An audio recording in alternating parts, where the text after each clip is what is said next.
Graça e paz, irmãos. Vamos ler Gênesis capítulo 3, no momento do 1 ao 7, alternadamente, nos diz assim a palavra do Senhor.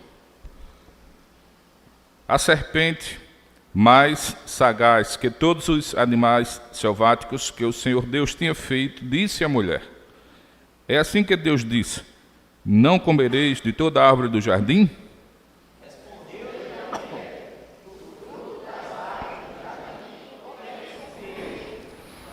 Mas do fruto da árvore que está no meio do jardim, disse Deus, dele não comereis, nem tocareis nele, para que não morrais. Então a serpente disse à mulher: é certo que não comereis. Porque Deus sabe que no dia em que dele comerdes, se vos abrirão os olhos, e como Deus, sereis conhecedores do bem e do mal.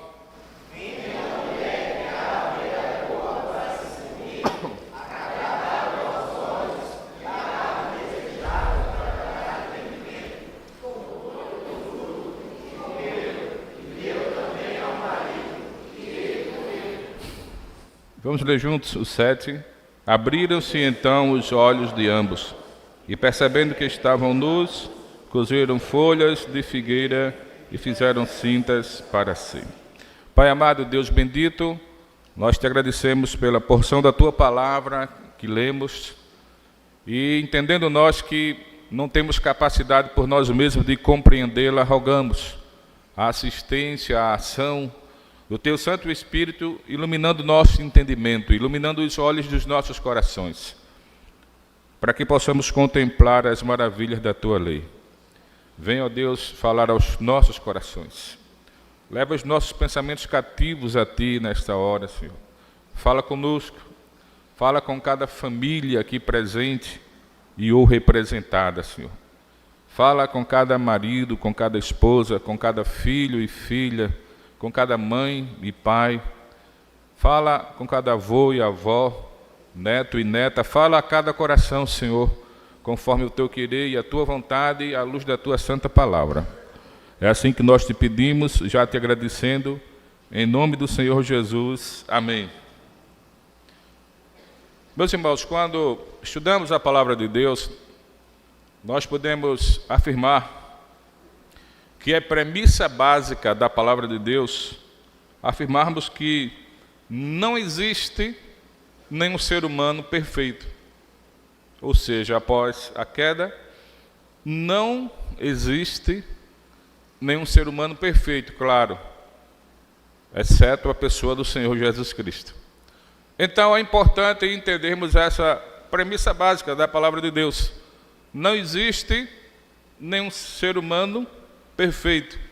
E partindo disso, partindo dessa premissa, então outras se derivam, que se aplicam à família.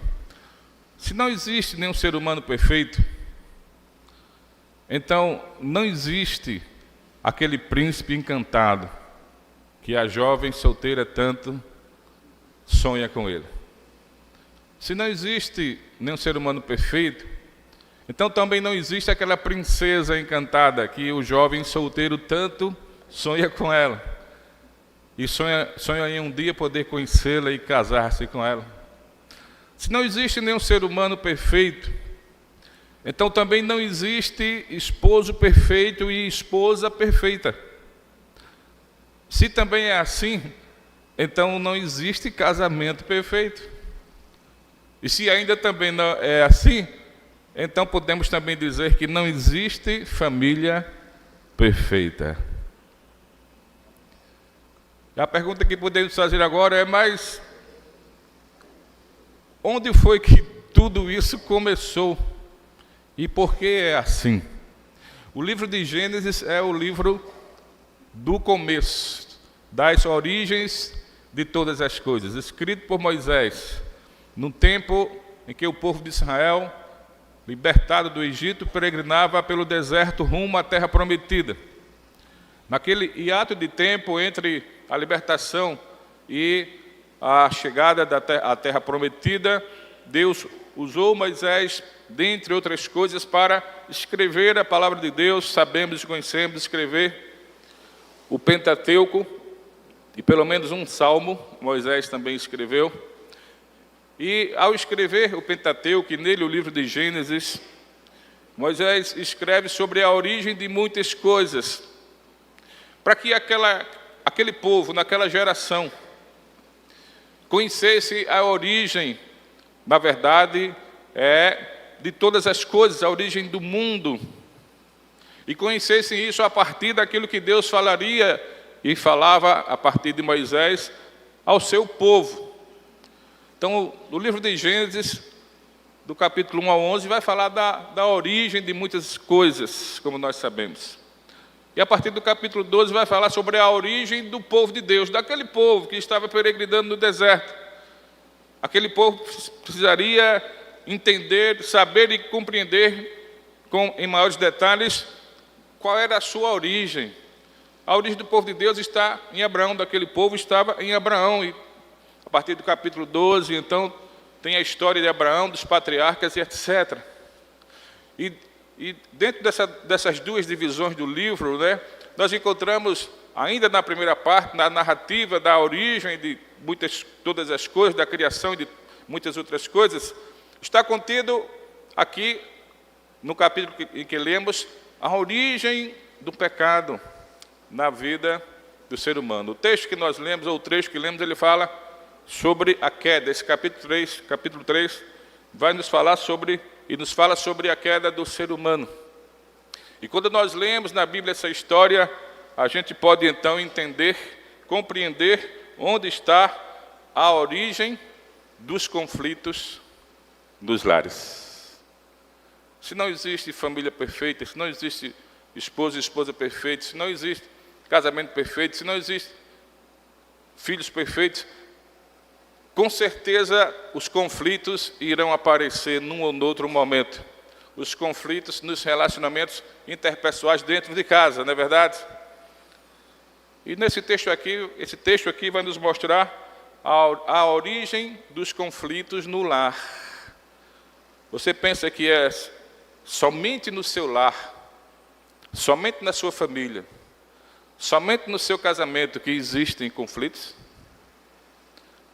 Saiba você que em todas as famílias, em todos os casamentos, existem conflitos.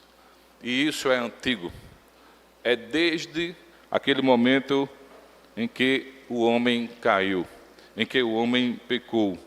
E esse texto, irmãos, vai nos mostrar isso. Então podemos dizer e afirmar de forma inclusive categórica que a origem dos conflitos no lar está na queda do homem, na queda do ser humano e suas consequências. Quais foram, pois, à luz do texto que lemos, as consequências da queda do ser humano? Isso voltado para trabalharmos a temática família. A primeira consequência da queda na vida do ser humano, irmãos, foi a quebra da comunhão com Deus. Essa foi a primeira consequência. E aí, exatamente aí onde tudo começa, onde tudo se complica. A primeira consequência da queda na vida do ser humano foi a quebra da comunhão com Deus. Deus havia estabelecido uma ordem bem clara, no capítulo 2, versos 16 e 17, que nós podemos rapidamente dar uma olhada aí na palavra de Deus. E o Senhor Deus lhe deu esta ordem, ou seja, depois de Deus criar o homem, o texto diz: e o Senhor Deus lhe deu esta ordem: de toda árvore do jardim comerás livremente, mas da árvore do conhecimento do bem e do mal não comerás, porque no dia em que dela comeres, certamente morrerás. Então a ordem está dada, o imperativo está estabelecido. O homem não poderia ultrapassar, então, esses limites que Deus havia lhe dado. Contudo, a Bíblia nos mostra claramente que o tentador entrou em cena. No capítulo 3, já do versículo de 1 a 5, que já lemos, nesse trecho a Bíblia nos mostra a figura do tentador, que se aposta da serpente e tenta a mulher. E o tentador distorce a palavra de Deus. E o tentador desmente a palavra de Deus. E o tentador garante que Deus proibiu o homem comer do fruto do conhecimento do bem e do mal, para que o homem não se tornasse igual a Deus. O tentador, então, com suas artimanhas, leva a mulher, persuade a mulher a comer do fruto proibido. E é bom deixar bem claro que não era uma maçã.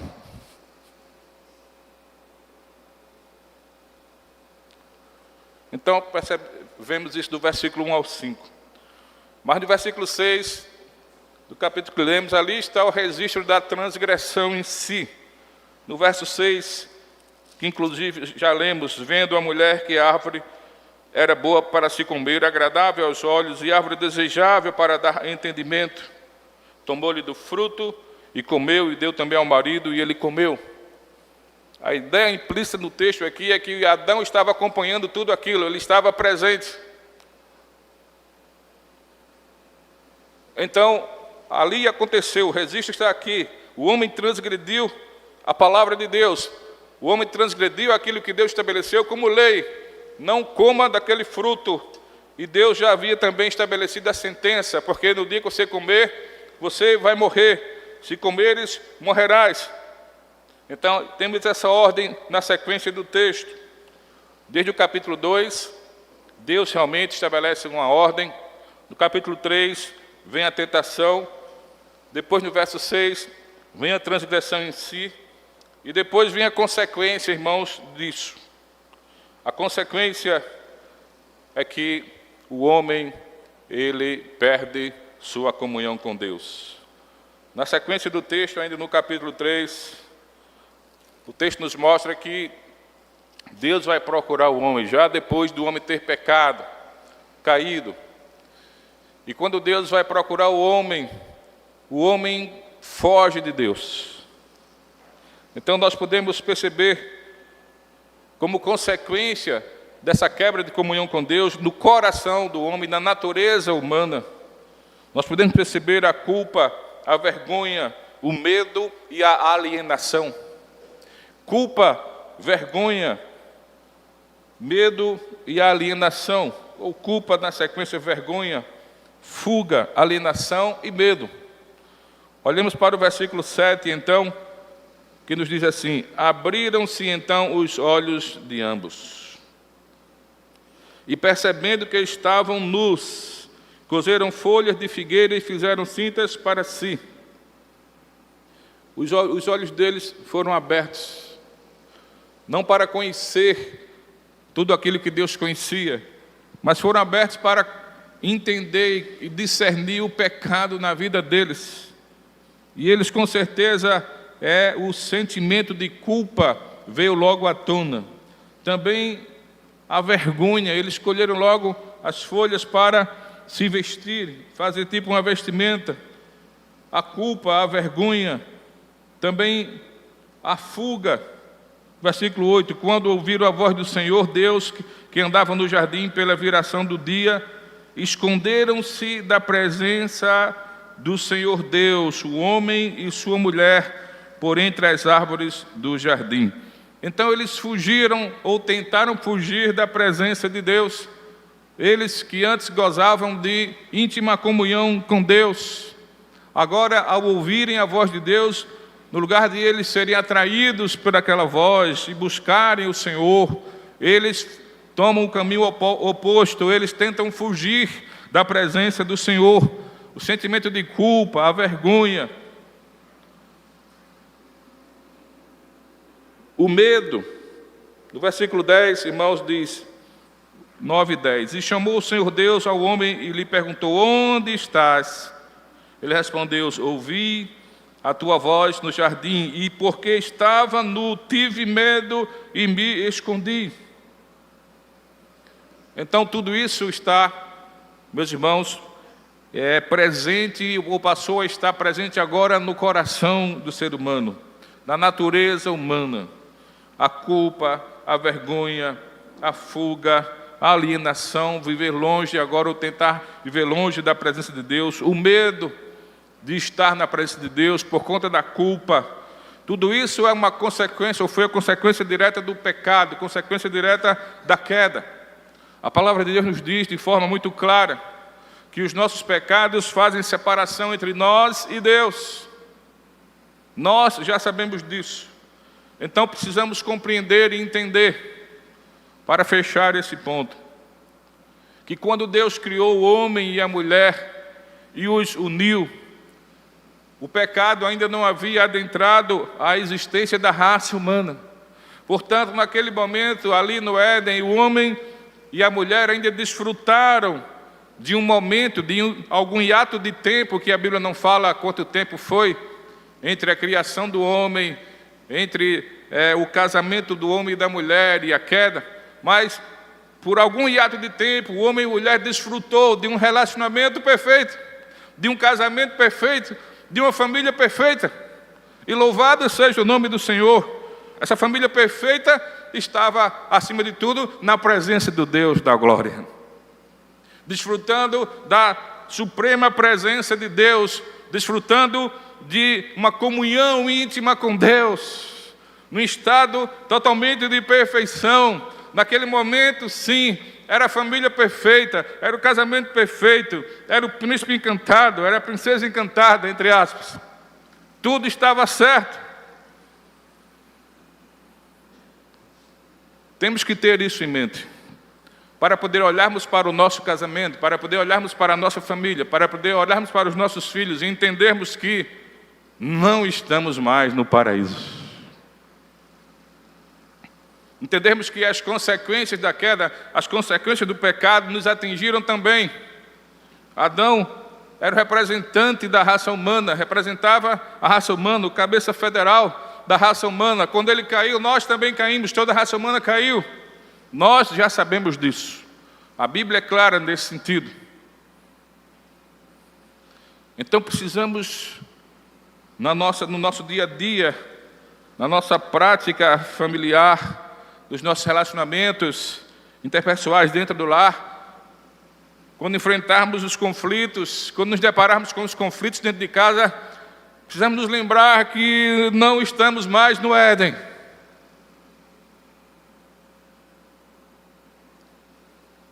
Que nascemos já sob as consequências da queda e do pecado. Que minha esposa não é uma mulher perfeita e que eu também não sou um homem perfeito. Nem como esposo, nem como pai, ela nem como esposa, nem como mãe. Precisamos olhar para nossos filhos e entender que eles não são filhos perfeitos. E se algum conflito existe, temos que enfrentá-lo nos termos da palavra do Senhor. A origem dos conflitos no lar vem a partir da queda. E a queda trouxe suas consequências, sim. E a primeira delas, a quebra de comunhão com Deus, com todas essas consequências e mazelas agora presentes no coração do ser humano, presentes na natureza humana de todos nós. Em segundo lugar, a origem dos conflitos no lar, que veio a partir da queda e suas consequências. A segunda delas, e aqui voltado para a nossa temática família. A segunda consequência, então, que queremos tratar a partir da queda, exatamente foi o conflito conjugal e familiar. Conflito conjugal e familiar. A queda trouxe consigo isso. A queda implica também nisso. Ora, e é lógico, se agora o coração do ser humano não é mais o mesmo, a natureza humana foi corrompida. O ser humano agora carrega na sua natureza, na sua existência, mazelas que ele nem conhecia e nem sabia que um dia existiria, e nem sabia que um dia iria ter que conviver com elas, que realmente dentro do seu coração vai inclinando-o para sempre para o mal. Isso tudo é como que um polo gerador de conflitos. O homem está em constante conflito consigo mesmo. ele está em constante conflito também com o próximo. Então, nos relacionamentos dentro de casa, isso não é diferente. E o texto bíblico nos mostra isso. Conflito conjugal e familiar, de modo geral. Primeiro, conjugal, foi entre Adão e Eva. Quando Deus chama o homem, e Deus procura o homem para acertar as contas com o homem, porque Deus havia dito: não coma daquele fruto específico, e se você comer, a sentença já está estabelecida. E o homem comeu, então Deus foi até o homem para acertar as contas com o homem. Deus é fiel, fiel à sua palavra, que ele havia estabelecido. E quando Deus vai ao homem, o texto nos diz na sequência, verso 11, respondeu-lhe Deus: quem te fez saber que estavas nu? Comeste da árvore de que te ordenei que não comesses? Qual foi a resposta do homem? Verso 12, então disse o homem: a mulher que me deste por esposa, ela me deu da árvore e eu comi. O homem tentou se safar de alguma forma. Naquele momento o homem não reconheceu e não assumiu o seu próprio erro. Se foi a mulher, se foi a esposa que lhe deu ou não o fruto do fruto, mas o ato de comer foi praticado por ele, claro, falando sobre ele. Ele poderia ter recusado, ele poderia ter rejeitado, mas ele não, ele aceitou a proposta dela e comeu. Ele praticou o ato, ele praticou o pecado, ele transgrediu a lei que Deus havia estabelecido, a lei espiritual que Deus havia estabelecido. E na hora que Deus vai acertar contas com ele, ele diz: foi a mulher. Ele quis justificar o injustificável, humanamente falando. Ele não assumiu o seu erro. Pior ainda, ele transferiu ou tentou transferir a responsabilidade. Foi a mulher. É tipo assim: se ela não me desse, se ela não me oferecesse aquele fruto, eu não teria comido. Ele quis exatamente fazer isso. Para Adão, o problema era halógeno. Um problema halógeno, segundo algumas teorias da psicologia, é quando o problema tem sua origem no outro e não em si. Ou seja, ele se colocou como vítima da situação. Então, como vítima da situação, ele acharia que estaria isento de culpa diante de Deus.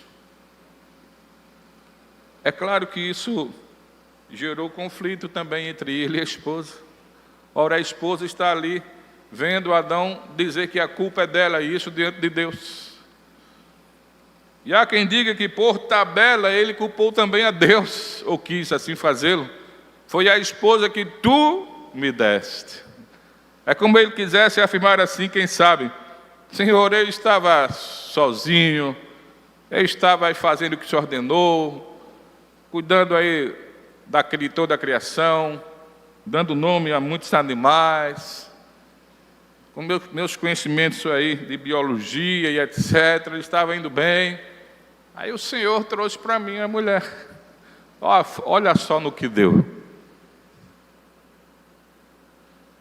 Tem gente que, quando começa a enfrentar problema conjugal, crise no casamento, culpa somente o outro. Olha para o outro e diz assim: a culpa é toda sua e não minha, nunca foi minha.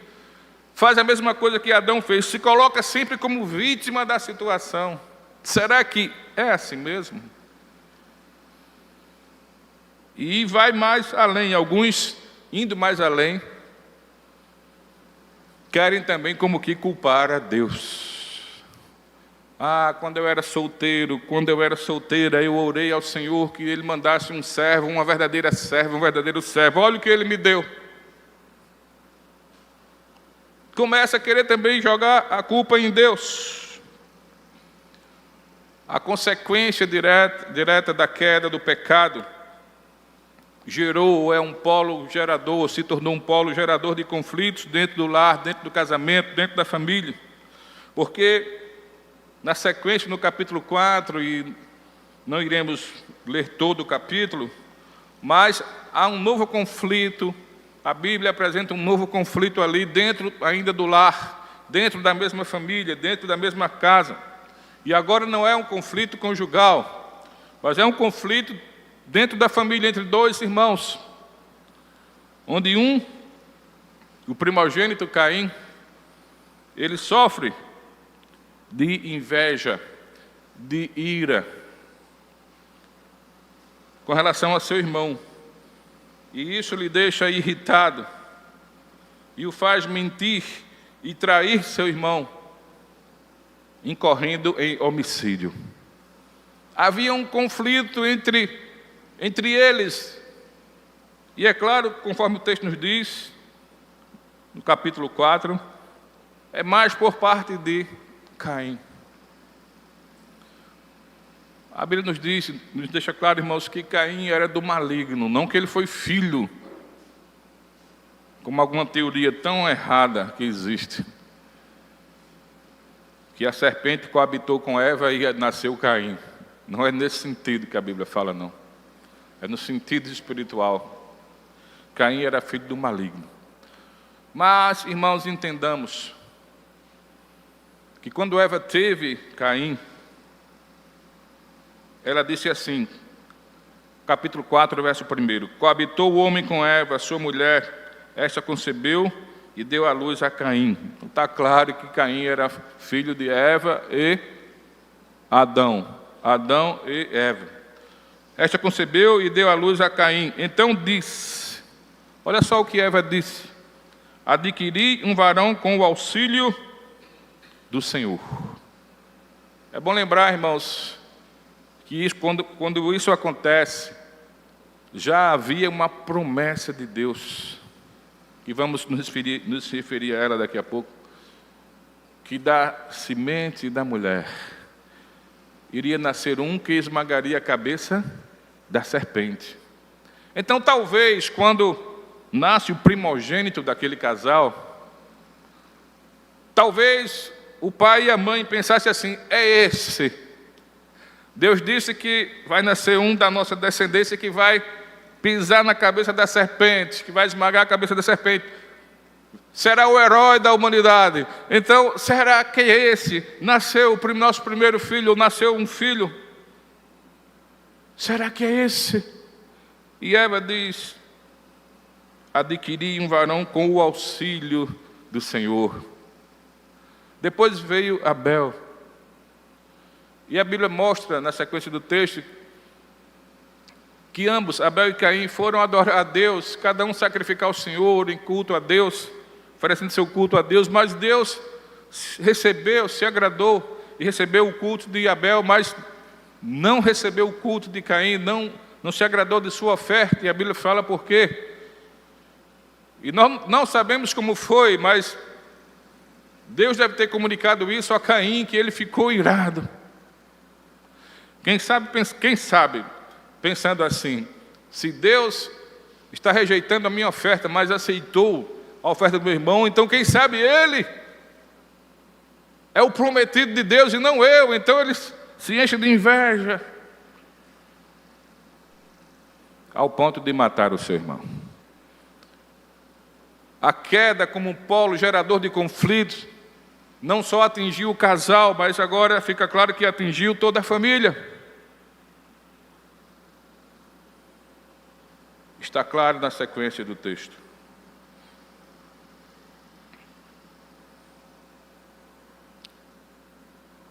Quero ler rapidamente o que o apóstolo Paulo nos diz, escrevendo aos Gálatas, capítulo 5.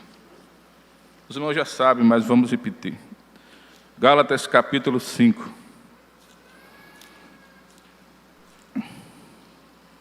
verso 13, depois do 19 ao 21. Gálatas 5, verso 13, depois 19 ao 21. Verso 13 diz assim: porque vós, irmãos, fostes chamados à liberdade, porém não useis da liberdade para dar ocasião à carne. Sede antes servos uns dos outros pelo amor. Repito, não useis da liberdade para dar ocasião à carne.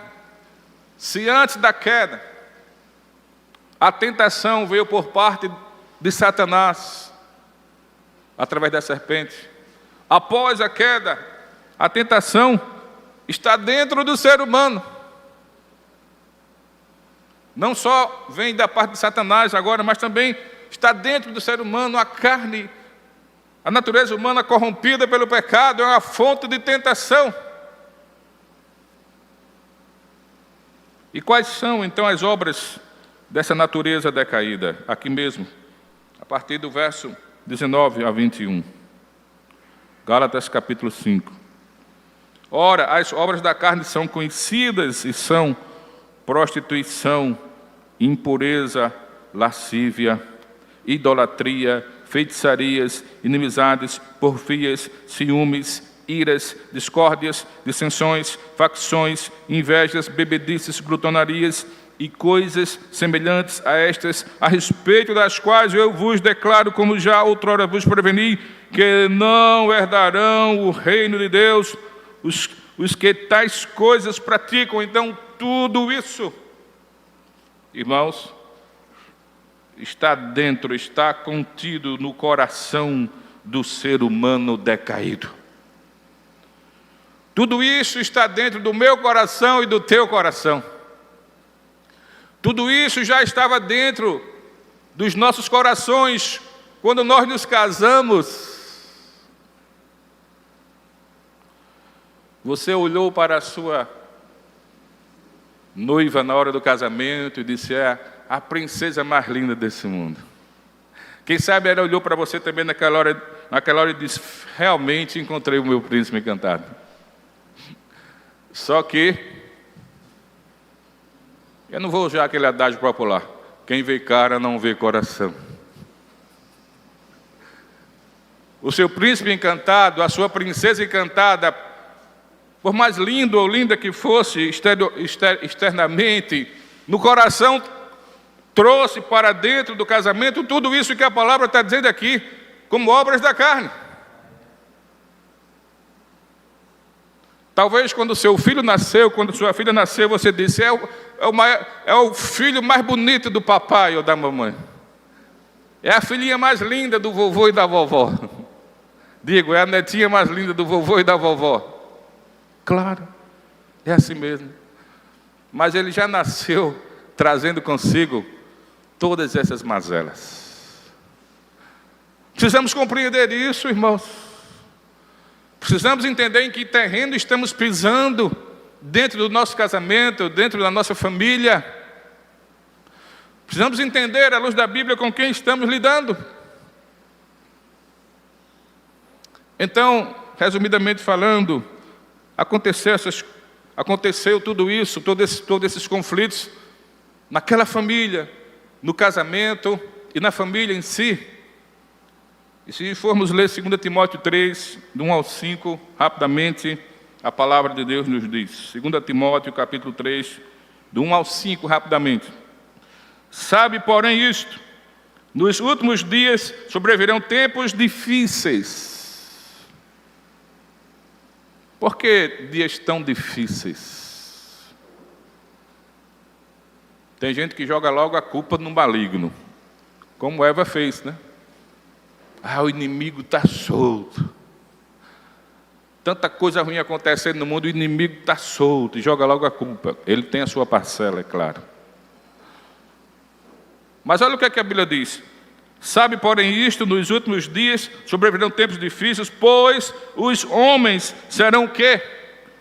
Egoístas, avarentos, jactanciosos, arrogantes, blasfemadores, desobedientes aos pais, ingratos, irreverentes, desafeiçoados, implacáveis, caluniadores, sem domínio de si, cruéis, inimigos do bem, traidores, atrevidos, infatuados, mais amigos dos prazeres que amigos de Deus, tendo forma de piedade, negando-lhe, entretanto, o poder.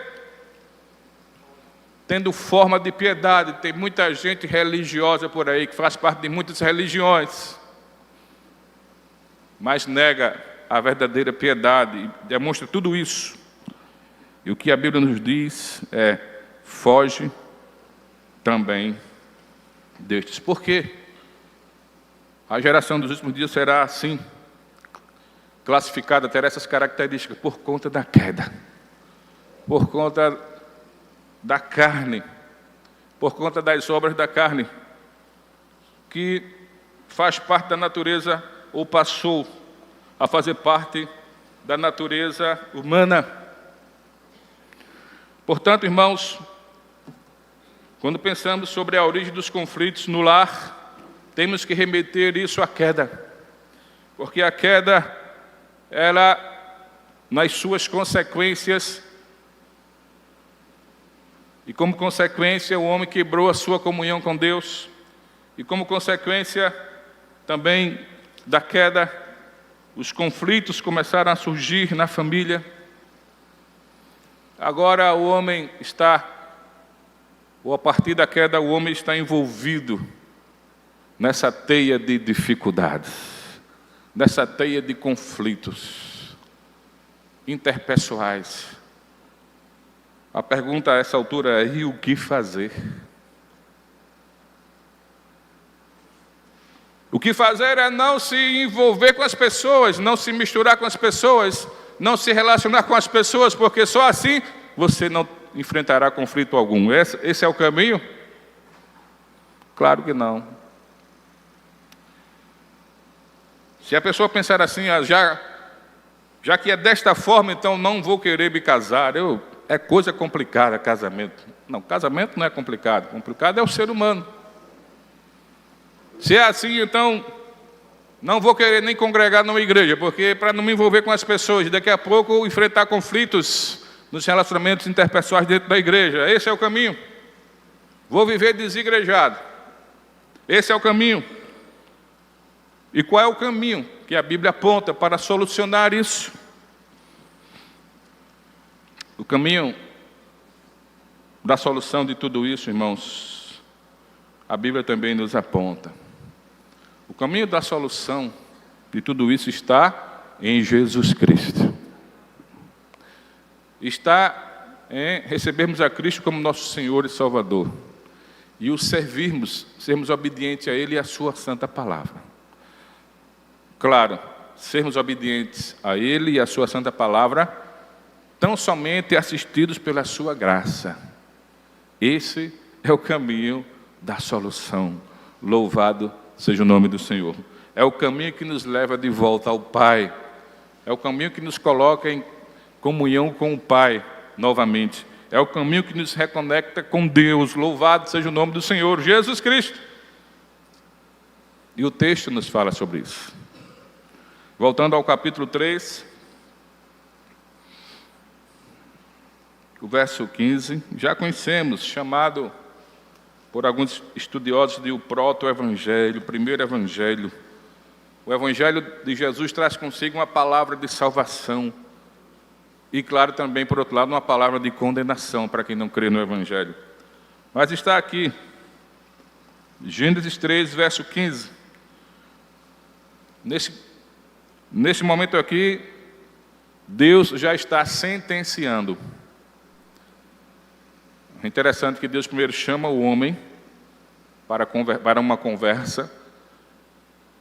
É tipo aquela conversa que o pai tem com o filho quando o filho faz alguma coisa errada. Então o pai diz que não faça isso. O filho foi e fez. Aí o pai chama, quando chega do trabalho, chama o filho para uma conversa. Aí o filho tenta correr, tenta se esconder, está com medo, sentimento de culpa e etc. Mas ele não consegue fugir do pai. Então o pai chama o filho para uma conversa. Ele diz: olha, eu não disse, eu não falei que se você fizesse isso, eu faria aquilo. Foi o que Deus fez. Chamou o homem, conversou. O homem é o cabeça, ele tem que chamar o homem. Chamou a mulher. Deus dialogou com o homem, dialogou com a mulher. Mas quando chama a serpente, ou quando Deus se dirige à serpente, Deus não dialoga com a serpente. Deus sentencia. Quando Deus vai sentenciar, Ele sentencia primeiramente a serpente. Depois sentencia a mulher. E depois sentencia o homem. Interessante isso, né? Porque foi a serpente que arquitetou. Dentro da providência de Deus, a serpente aí é a causa secundária, não esqueça disso. A causa primária foi Deus. Mas a causa secundária, suas criaturas. Então a serpente que, como criatura, foi lá tentar. Depois a mulher, que primeiramente comeu e ainda deu ao marido. Então a sentença, ou a sequência da sentença, veio assim: primeiro a serpente, depois a mulher, finalmente o homem. E quando Deus está falando com a serpente, sentenciando-a,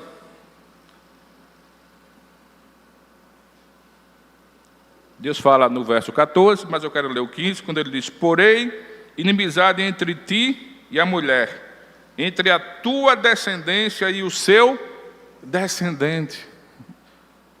Há uma inimizade entre a serpente e o descendente da mulher, que é Jesus. E Deus fala: este te ferirá a cabeça, e tu lhe ferirás o calcanhar.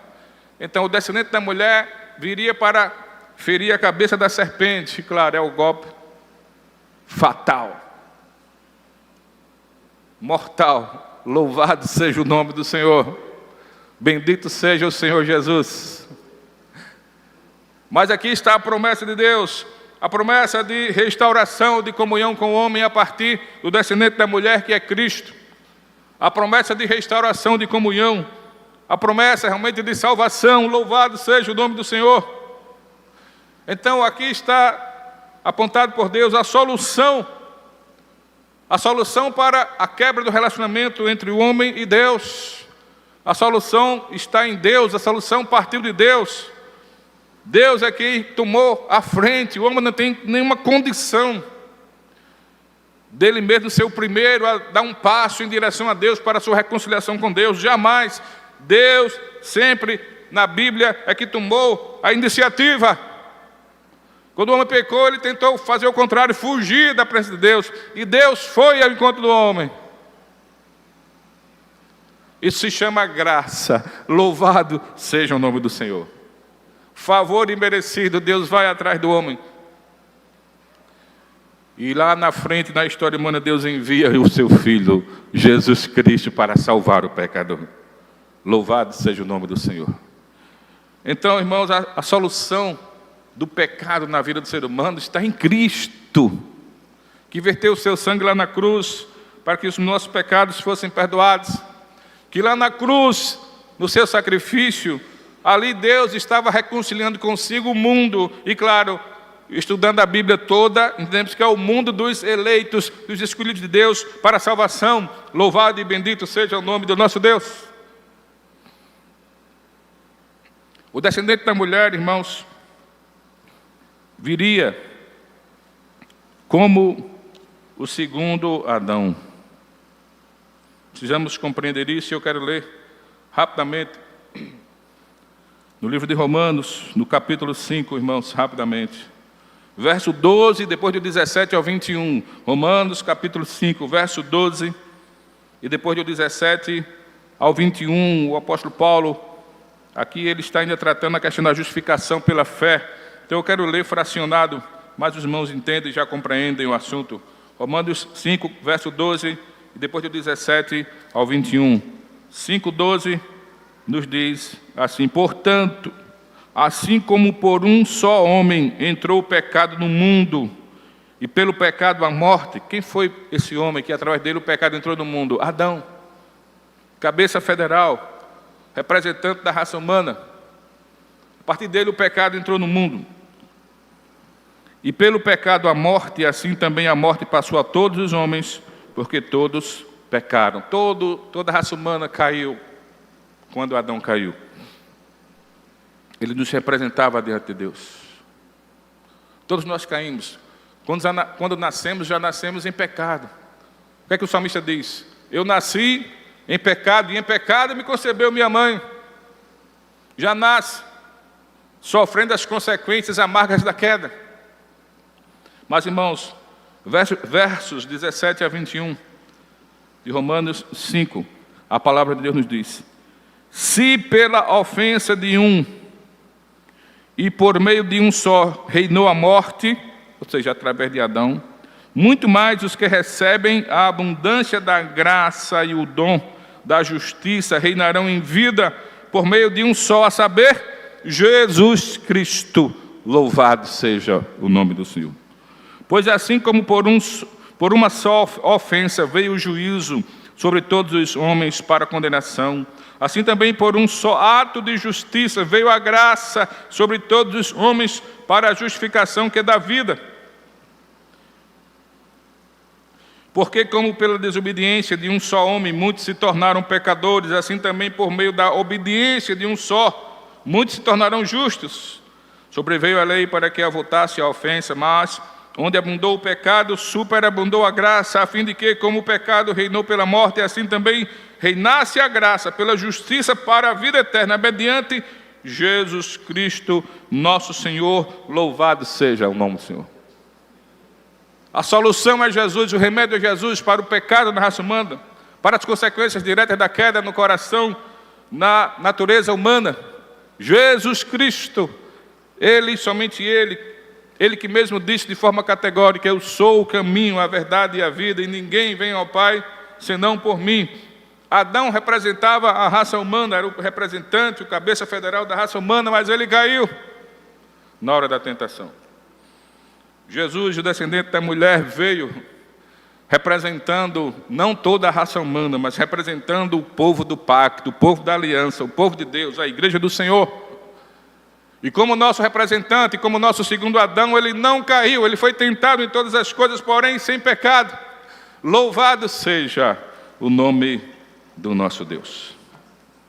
Então, queridos, a solução para o problema da queda e suas consequências na vida espiritual do homem e na sua vida de relacionamentos interpessoais, a solução está em Jesus Cristo.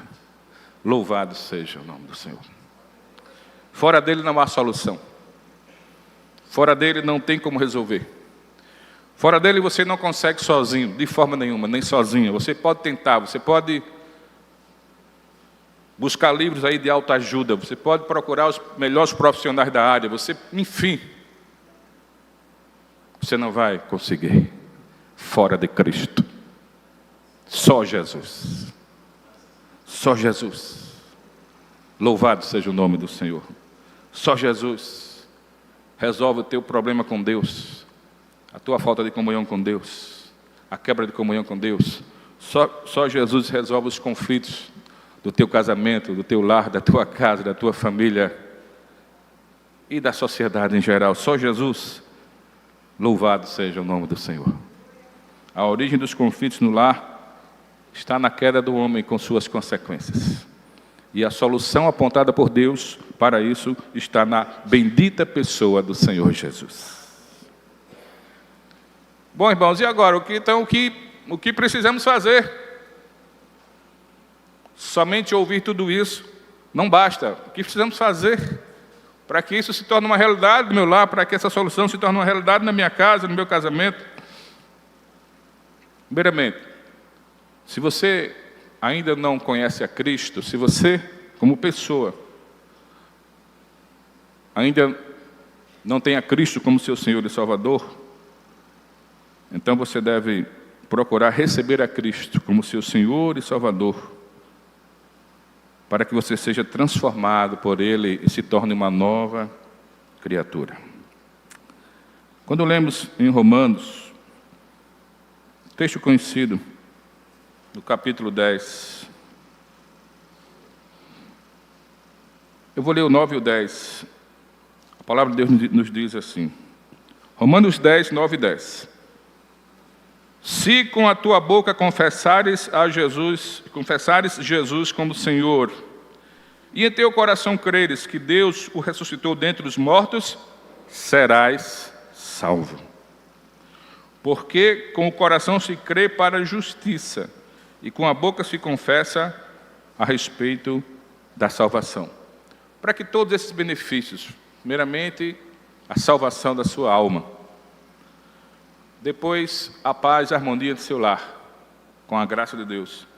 Para que tudo isso seja uma realidade na sua casa, na sua família, no seu casamento, você precisa crer no Senhor Jesus e recebê-lo como seu Senhor e Salvador. Se você nunca fez isso na sua vida, não deixe o tempo passar. Ainda hoje faça isso. Auxiliado, claro, pela ação do Espírito Santo, pela graça salvífica. Segundo lugar, se você já fez isso, você deve procurar viver sempre uma vida de consagração no seu lar. Consagração. Você deve viver no seu lar uma vida de um homem consagrado a Deus, de uma mulher consagrada a Deus, de um filho, de um jovem, de um adolescente consagrado a Deus. Deve viver uma vida de verdadeira consagração dentro do seu lar. Demonstrar que vivemos uma vida de consagração aqui na igreja é fácil, irmãos. Só é seguir os passos da liturgia, participar de cada passo da liturgia, levantar as mãos se for o caso, fechar os olhos para orar, abrir a boca e louvar ao Senhor, abrir a Bíblia na hora de ler, demonstrar que está atento à pregação. É ou não é fácil? Claro que devemos fazer tudo isso, e que seja de coração, com sinceridade diante do Senhor. Mas o nosso culto a Deus não começa aqui na igreja. Se o nosso culto a Deus começasse aqui na igreja, irmãos, estava difícil. Primeiro que todo dia a gente não vem à igreja. Todo dia não tem culto na igreja. Isso implicaria dizer que a gente iria cultuar a Deus somente, para alguns, somente aos domingos. E se faltar um domingo, somente de 15 em 15 dias. O nosso culto a Deus começa no nosso lar, irmãos, no nosso lar, na nossa casa, é ali que começa. É ali que deve começar o nosso culto ao nosso Deus, a nossa vida de consagração a Ele. Então, se você já está contemplado no primeiro passo que falamos aqui, receber a Cristo como seu Senhor e Salvador, se Cristo já reina em sua vida, então o segundo passo é viva uma vida de consagração a Ele, a começar do seu lado, da sua casa, da sua família. Você já é uma nova criatura em Cristo.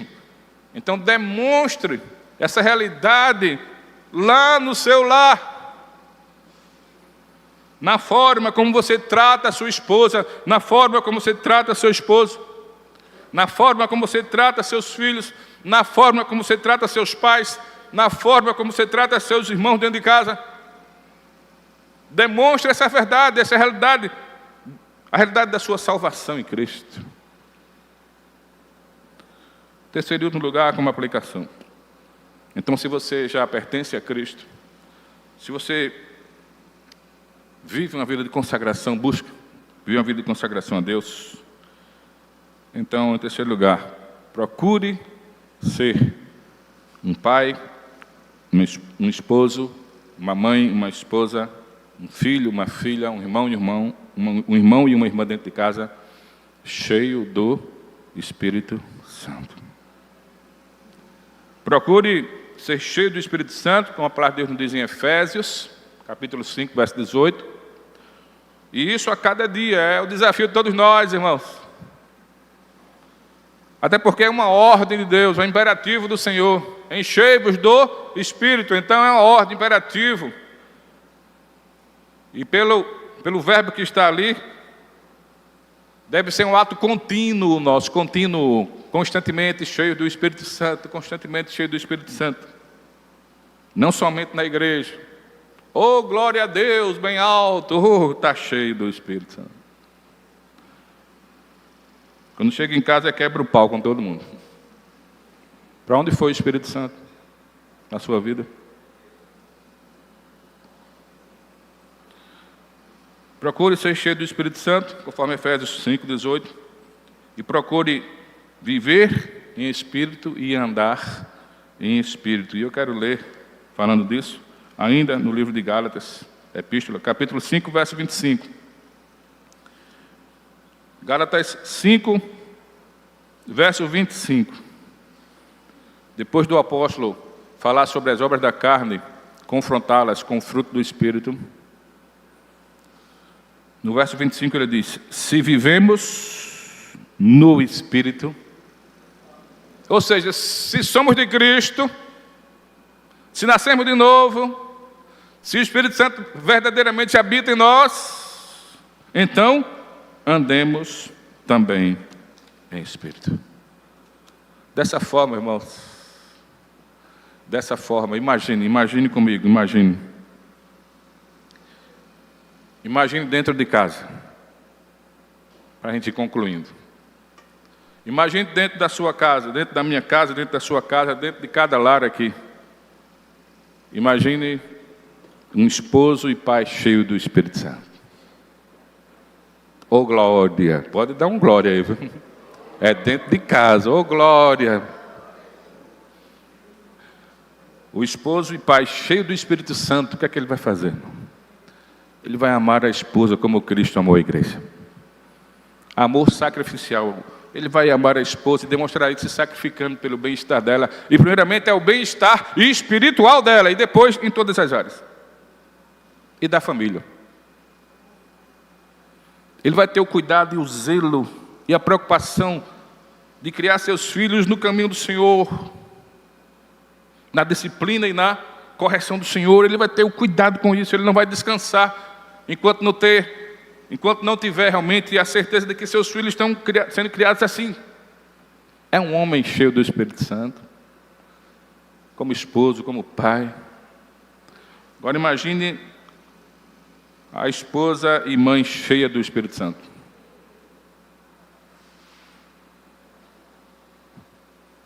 Ela vai se colocar no lugar dela. Onde é o lugar dela? No casamento? Como auxiliadora. Isso não lhe rebaixa de jeito nenhum. Isso é a sua função que Deus estabeleceu. E Deus diz na palavra que o homem é o cabeça, é o líder. Deus não está exaltando o homem e dizer: você é o cabeça, pode pisar na mulher. Eu sou o marido, eu sou o homem, eu sou o chefe, aqui é assim, como eu quero e ninguém fala nada. Você pode ser marido, líder, e também está sendo um ditador. E isso traz sérias consequências. Você, se age assim, pensa assim, você não está cheio do Espírito Santo.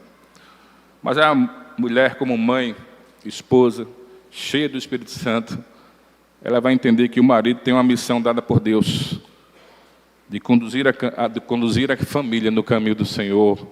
Então ela vai lhe auxiliar nisso. Ela vai ser submissa a Ele, dentro desse aspecto, e como se fosse a Cristo, tomando a submissão da igreja a Cristo como exemplo, como dizem Efésios. Só estando cheia do Espírito Santo, não é verdade? Porque pelo que eu saiba, tem hora que a esposa dá vontade, em certo momento, de esganar o marido, né? Se não for assim, você pode dizer: pastor, o senhor está errado aí, não é assim não. Isso faz parte da convivência, irmão. Mas se ela está cheia do Espírito Santo, ela não vai querer esganar o marido ou espancar os filhos. Ela vai agir com sabedoria. A mulher sábia edifica a sua casa. Imagine filhos dentro de casa cheios do Espírito Santo. Com certeza eles não vão brigar tanto um com o outro, não é verdade? E com certeza também eles vão saber entender e saber honrar seus pais e obedecer a seus pais. Independentemente do que o mundo lá fora diz, o mundo diz o contrário. Que bênção, uma casa, uma família, um lar cheio do Espírito Santo. Mas isso só é possível por conta de Jesus Cristo, do seu sacrifício lá na cruz. Morreu em nosso lugar e cumpriu a promessa feita pelo Pai, reiterada por Ele, de mandar o Espírito Santo. E quando nascemos de novo, o Espírito Santo passou a habitar em nós. E se vivemos em Espírito e andamos em Espírito, o fruto do Espírito vai ser evidenciado na nossa convivência no lar, que é o amor. Se a origem dos conflitos do lar está ali na queda, a solução para isso está em Cristo. Então, o que queremos dizer para encerrar é que, mesmo sendo verdade, a premissa básica que a Bíblia nos traz, de que fora Cristo, depois da queda, não existe nenhum ser humano perfeito, isso é verdade, mas para aqueles que hoje estão em Cristo, eles, ainda não estando totalmente perfeitos, mas estão no processo de aperfeiçoamento. Louvado seja o nome do Senhor. E nesse processo de aperfeiçoamento, esse processo de aperfeiçoamento torna tudo mais fácil dentro de casa. Não é que não vai haver briga nunca, não vai haver opiniões divergentes, não é isso. Mas é que quando isso acontecer, o caminho da reconciliação, do entendimento, será mais fácil, porque Cristo é quem reina. Que Deus nos abençoe, abençoe cada família, abençoe a sua igreja, que Cristo reine em nossas vidas e em nossos lares, em nome de Jesus.